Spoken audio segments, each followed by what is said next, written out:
फुथिमारि दैखौ नायनो फैनाय जादों। आं दिनै फैदोंमोन जे दानसोरां नार्जारि जाय किक बक्सिं गेलेहैनानै फैफिननाय समाव जिउ गोमानो गोनां जादोंमोन आरो बिथांनो मुख्यमन्त्रि बा चिफ मिनिस्टारा जि रिलिफ फान्डनिफ्राय 1 लाख थाखा रांखान्थि मदद होदोंमोन, राङारि मदद होदों, बे चेकखौ बिमा बिफानो गथायनो आं फैदों आरो बेखौ गथायखांबाय आङो।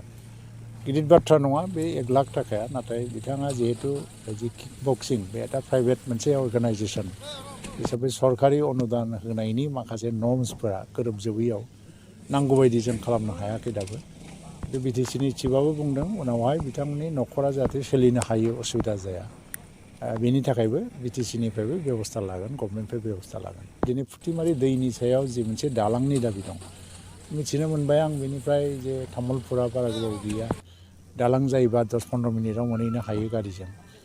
गरेस्वर सकआव ओंखारहैयो तामुलपुर खाथियाव, सुख्लाय सेरफां आरो गयबारि बे समस्ति मोननैनि गेजेराव बे दै, फारसेथिं एसे आगोलाव सिगां माने खोलाहाथिं दावलाङोबानो बे गरेस्वर समस्तिबो नांहैबाय। दा बाहाय गोलाव समनि मोनसे दाबि दङ जे बे दैनि सायाव दालां जानांगौ आरो दा DPRबो बानायनाय जादों होननानै बुंदों बेसेबांबा करोड़ थाखानि, नाथाय दासिमबो सेंसन जायाखै।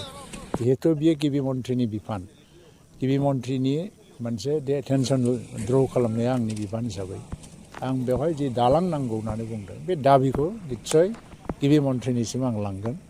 लोगोसेयैनो बिटिसिनि चिफ प्रमद बर'जोंबो रायज्लायनानै गिबि मन्थ्रिया आरो बिटिसिनि चिफ बिथांमोना सानैजों जनानै मोनसे आसनि बानायोबा बे दालांखौ बानायनो हागोन। आं सानो तामुलपुरा जिल्ला जानो थांगासिनो दङ आरो तामुलपुर गोदान जिल्लानि थाखाय बेयो मोनसे वान अफ दि माने प्रायरिटि प्रजेक्ट जानांगौ। मानो होनना बुंबा बे ब्रिज जायाबा थारमाने गरेस्वर आरो तामुलपुरनि गेजेराव कमिउनिकेसन सिस्टेमा एसे गेप थागोन, गोलाव गेप थागोन आरो बे गेपखौ सुफुंनो थाखाय रायजो राजाखौ मदद होनो थाखाय दालांखौ नांगौ आं सानो।